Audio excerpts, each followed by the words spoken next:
Course of the week, two of my mentees sent me messages and asked for my advice.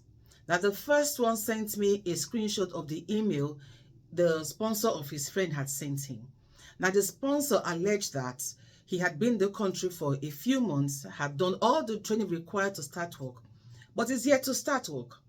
And therefore, the email was to notify him that if he doesn't indicate his interest to continue the sponsorship in 2 days, his COS will be revoked. Now, I called back to say what happened, and he told me exactly what happened.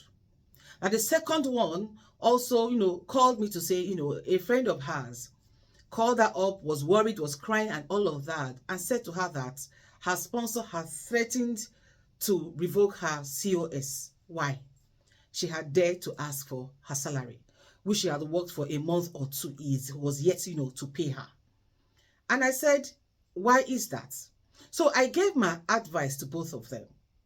And do watch this video with me as you get to find out what happened when they applied my advice, particularly the first one. My name is Kesienaakwaraatie, a health and social care trainer. To all my returning subscribers, my mentees, and members of my platform, you guys are amazing. Thank you all so much for believing in me and supporting me. It is honestly and truly appreciated. Hey, hey, hey.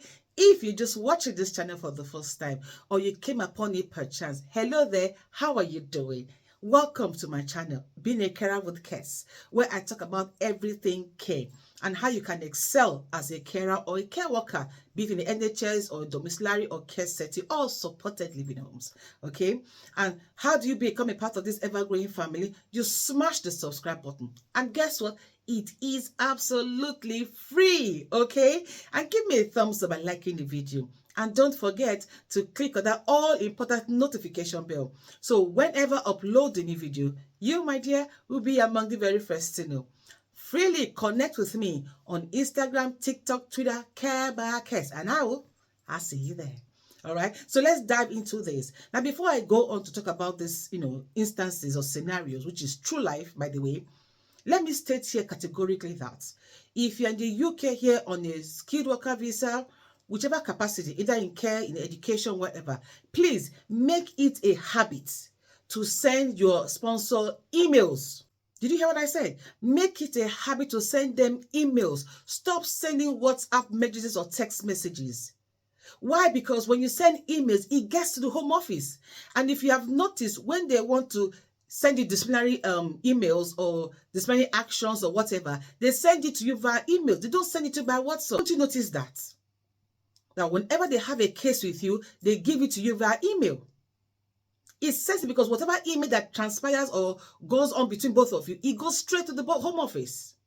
So please, everybody, be advised. Moving forward, always send your sponsor emails. Please stop sending WhatsApp messages or text messages. Send emails, please. So to the first scenario or the first case. And so he said that to me, and I called him and asked him a question.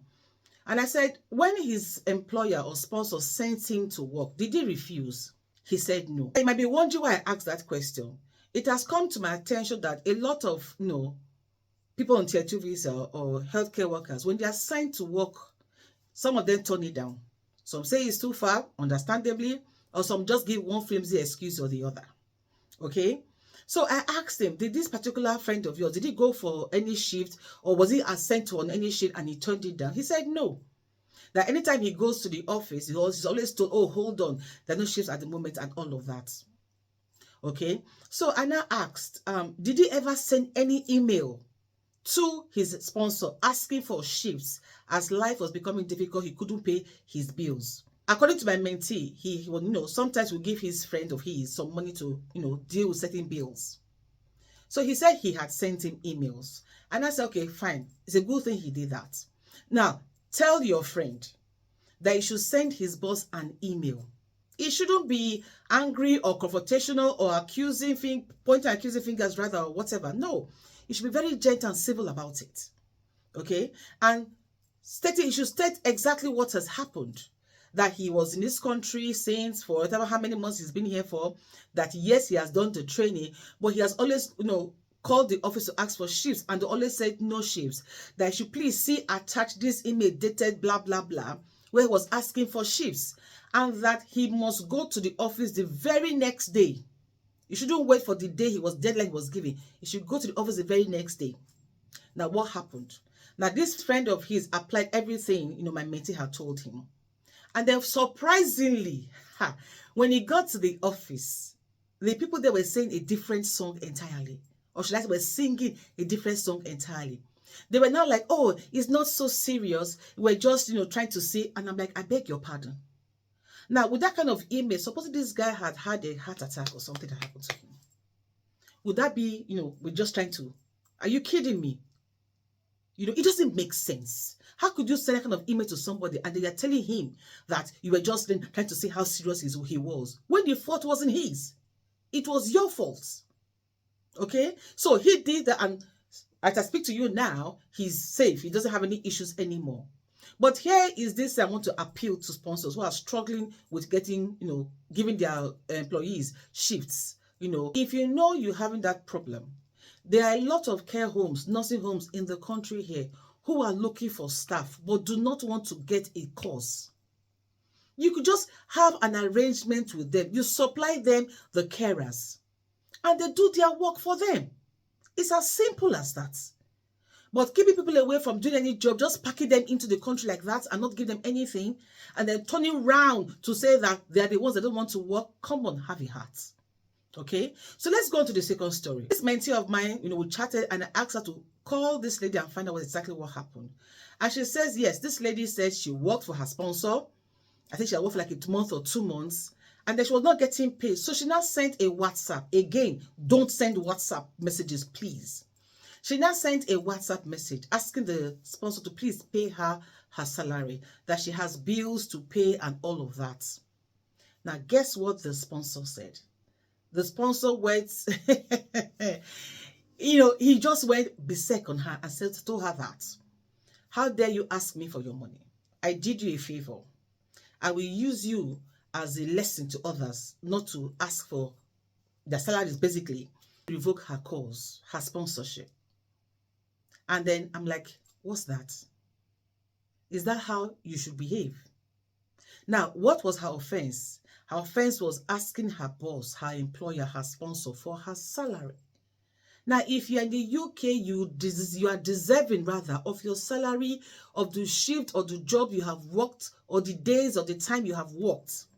You are not supposed to be denied that salary. You are not supposed to beg for that salary. It is yours by right because you did the time, you did the work. Now, what was my advice to this lady?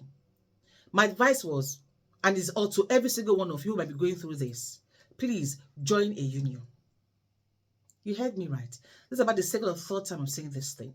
Join a union. I told her to tell her friend to join the union. Secondly, to contact Citizens Advice. Yes, they will tell you what to do. Now, I know a lot of you are scared because a lot of you have sold up to come to the UK to work because you really wanted to come to the UK to work. And then you don't want to go back or have your course revoked, and then you're not looking for another course, and you have, 60 days to do that. You don't want to do that. But you see, speaking to somebody, at some time, and they said to me that it's not every offense, not everything that happens to you that you have 60 days to get another sponsor. Certain things could happen, and you could give you like 90 days to get a sponsor. So my advice again would be, speak to Citizens Advice, join a union. They will tell you what to do. So at the end of the day, what happened? This lady was having to beg the sponsor to please not revoke her license, not to use as a lesson to others.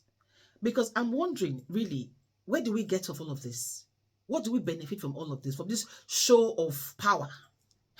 It's going to end at some point, It's going to end at some point. Now, if you've gone through similar things, like I always tell people, share your experience. Why? So somebody else can learn from it, okay? So until I see you in my next video, always remember this, guys. Never you forget that no matter what the matter is, you matter so much more. Over.